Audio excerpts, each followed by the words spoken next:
বাংলাদেশের রাষ্ট্র ব্যবস্থা একটি অশ্লীল রাষ্ট্র ব্যবস্থা, যে তার নাগরিকদেরকে ওন করে না এবং তার নাগরিকদের জন্য কোনো উদ্যোগ গ্রহণ করে না।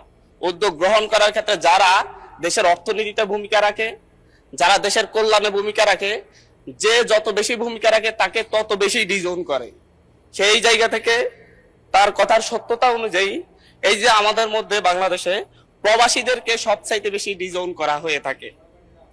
প্রবাসীদের প্রত্যেকটা পদে পদে যে জটিলতার শিকার হতে হয়, যে দুর্নীতিগ্রস্ত প্রশাসনিক ব্যবস্থার কারণে তাদেরকে যে সকল সমস্যায় পতিত হয়, কিন্তু আমরা বারবার বক্তব্যে বলি, কথাই বলি, এবং নির্বাচন আসলে আমরা যারা রাজনীতিবিদরা আছি তারা মঞ্চে ভাষণ দিয়ে বলি যে প্রবাসীদেরকে প্রাধান্য দেওয়া হবে, তাদের নিরাপত্তা নিশ্চিত করা হবে। কিন্তু যুগের পর যুগ গিয়েছে, প্রতিনিয়তই প্রবাসীরা এখনো এয়ারপোর্টে নিগৃহীত হচ্ছে। প্রতিদিনই কোনো না কোনো নিউজ পাওয়া যায় প্রবাসীদের ব্যাগ কেটে সর্বস্ব করা হচ্ছে। আমরা দেখছি যখন তাদেরকে বাংলাদেশে ভিসা জটিলতা বাংলাদেশের সবচাইতে বড় সমস্যা, বিভিন্ন নামে বেনামে রিক্রুটিং এজেন্সি খুলে প্রশাসনের নাকের ডগায় তারা মানুষকে নিঃস্ব করে দিচ্ছে বিদেশে নেওয়ার নাম করে। কিন্তু কতজনের বিরুদ্ধে ব্যবস্থা নেওয়া হচ্ছে এই ধরনের কোন স্ট্যাটিস্টিক্স সরকারের কাছে আছে কিনা মাননীয় স্পিকার আমার ধারণাই নেই। মাননীয় স্পিকার, আমরা পল্টন, মতিঝিল কিংবা প্রক্রিয়াপুলে দাঁড়ালেই দেখি প্রত্যেকটা বিল্ডিং এ মনে হয় 3-4টা করে রিক্রুটিং এজেন্সি, এবং সেই রিক্রুটিং এজেন্সির নিচে আমরা প্রায়শই মানুষের চোখের কান্না দেখতে পাই।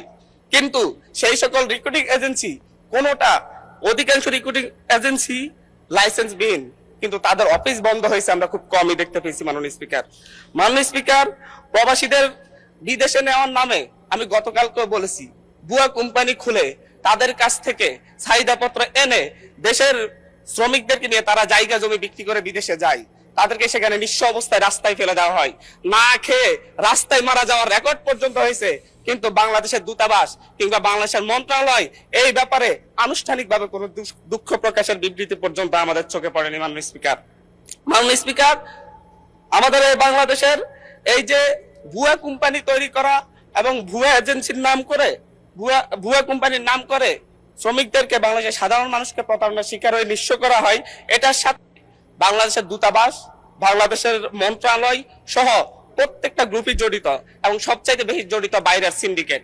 4-5 জনের সিন্ডিকেট পুরো প্রবাসীদের এই এজেন্সিগুলোকে নিয়ন্ত্রণ করে দেশে বিদেশে, দেশের বাইরে শ্রমিক পাঠানোর ক্ষেত্রে তারা ভূমিকা রাখে। মাননীয় স্পিকার, আমাদের বাংলাদেশে অদক্ষ জনশক্তি রপ্তানি করা হয়। বাংলাদেশে আমরা স্ট্যাটিস্টিক্স অনুযায়ী দেখলে ভারত যেখানে 70% দক্ষ জনশক্তি রপ্তানি করে, যেখানে পাকিস্তান 50% দক্ষ জনশক্তি রপ্তানি করে, যেখানে শ্রীলঙ্কা 60% দক্ষ জনশক্তি রপ্তানি করে, বাংলাদেশ সেই ক্ষেত্রে 20% দক্ষ জনশক্তি রপ্তানি করে। তাও তারা আইটি খাতে সেটা 1%-এর কম, স্বাস্থ্য খাতেও 1%-এর কম, এবং প্রকৌশল খাতে 1%-এর কম।